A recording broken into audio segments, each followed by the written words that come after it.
Officer Dan here with a 3-part series on the GKTECH Super Lock lower control arms for S&R chassis. We're going to be doing an unboxing, we're going to be doing an install, and then we're going to be doing a setup video for you guys. You wanted it, you got it. So this is the actual box that you're going to receive in the mail. Open it up.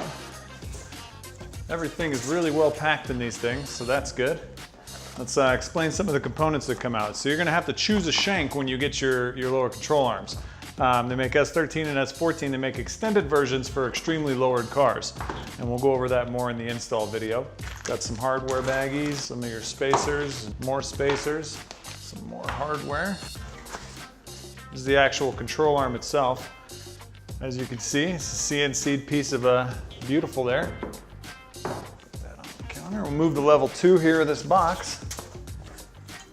Got some bump stops. Got all of your rubber covers for all the heims.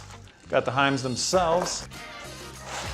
And of course, the other lower control arm. So there you have all the components for the GKTECH Super Lock front lower control arm kit. Let's do the install video, so stay tuned for that one.